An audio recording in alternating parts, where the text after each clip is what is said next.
اهلا بيكم، يا رب تكونوا بخير. طبعا الكل بيحب البطاطس المحمره، الكبار والصغيرين.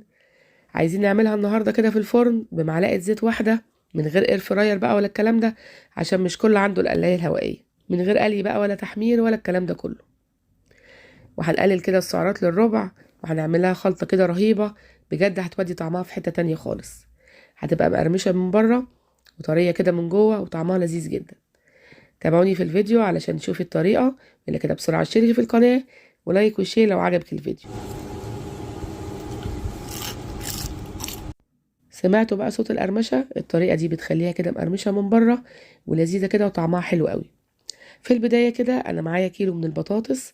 أنا بحب أختار الحجم ده، ما بحبهاش كبيرة قوي ولا صغيرة قوي، يعني الحجم ده بيبقى مناسب جدا. وبحب البطاطس بتاعة التحمير اللي هي بتكون طويلة شوية، ما بتبقاش مدورة.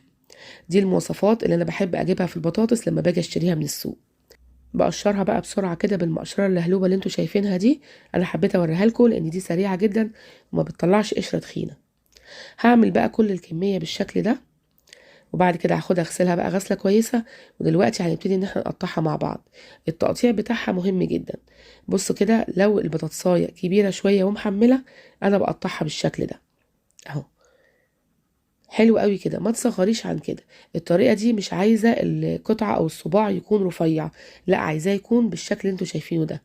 ولو البطاطساية رفيعة شوية زي دي، انا بقسمها اتنين بس وخلاص، يعني بقسمها لجزئين وكل جزء بقسمه اتنين اهو. شايفين؟ ادي الطريقة يا جماعة في التقطيع، حلوة قوي وما تصغريش عن كده. دي صغيرة شوية كده، بصوا انا قسمتها نصين وخلاص على كده. يعني بقسم الواحدة كده قطعتين، وكل قطعة تانية بقسمها قطعتين تاني. بس كده يعني ما تقلليش الحجم بتاع الصباع بتاع البطاطس عن كده. حطيت كده حلة مية على النار، فيها نصها كده مية، واحط معلقة كده من الملح عشان تحيق البطاطس. وهحط كده البطاطس بتاعتي. انا حطيتها بعد ما المية غليت، وكمان هسيبها كده لغاية ما المية تغلي، وهسيبها حوالي دقيقتين مش اكتر من كده. وفي الوقت ده بقى هعمل لها حته تتبيله حكايه. جبت كده بوله وحطيت فيها معلقه من زيت الزيتون، او معلقه ونص عشان الكميه كبيره. لكن انت لو هتعملي كميه اصغر من كده هي معلقه واحده كفايه قوي.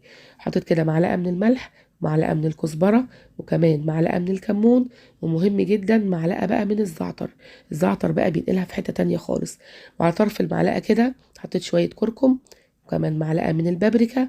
البابريكا كده بتديها لون حلو قوي. وكمان حطيت كده شويه صغيرين من الشطه، لو مش عايزاهم شيليهم من الوصفة خالص، مفيش مشكلة.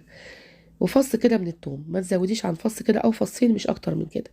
وهي دي التتبيلة يا جماعة اللي هنحطها للبطاطس، هتخلي طعمها تحفة. شايفين بقى؟ بصراحة عايزة تتاكل حاف. حلو قوي كده. وهجري بقى بسرعة كده ابص على البطاطس، انا مش عايزاها تتهرى. يعني انا بسيبها بس دقيقتين او ثلاثة بعد ما المية بتغلي.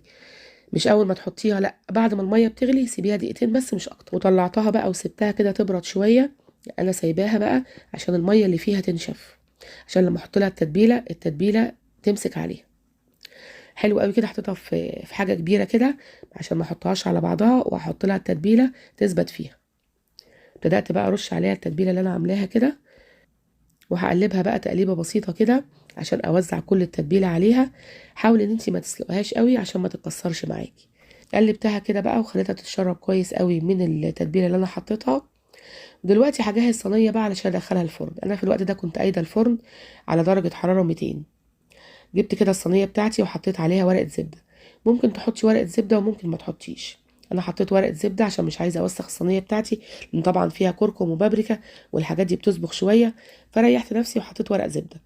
الورقه الزبده اللي انت بتحطيها لازم تتاكدي ان هي ما بتلزقش، لان هي ممكن تلزق في ورقه الزبده.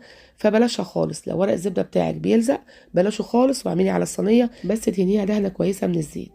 خلاص بقى انا مولعه الفرن زي ما قلت لكم. هدخلها بقى دلوقتي الفرن على درجه حراره 200. بتقعد لها حوالي نص ساعه، يعني تلت ساعه نص ساعه على حسب الفرن بتاعك. لو الفرن بتاعك فيه مروحه يبقى كده تمام خلاص، ما تقيديش الشوايه. لكن لو ما فيش مروحه يبقى ايديلها ايه الشوايه حاجه بسيطه كده في الاخر، حوالي 5 دقايق. وانتي برضو عارفه الفرن بتاعك وعارفه التسويه بتاعته. شايفين بقى البطاطس شكلها حلو قوي ومغريه جدا، ومقرمشه كده من بره وطريه من جوه. بجد يا جماعه تحفه. انا عامله معاها سلطه الزبادي، لو انتي حابه تعرفي طريقتها اكتبي لي بس في الكومنتات وانا هنزلها لكم في فيديو. طبعا الطريقة دي يا جماعة سهلة وبسيطة، وعملناها في دقايق وسعراتها قليلة جدا، ما لناش بقى في الزيت ولا الكلام ده كله، وطعمها حلو قوي.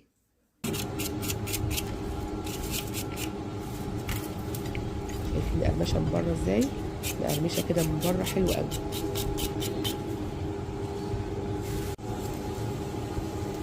طب انا عايزة ادوق واحدة معاكم. انا بتمنى تكون طريقتنا النهاردة عجبتكم، ولو عجبتكم بقى ما تنسونيش في اللايك والشير والسبسكرايب للقناة. يلا باي باي، سلام.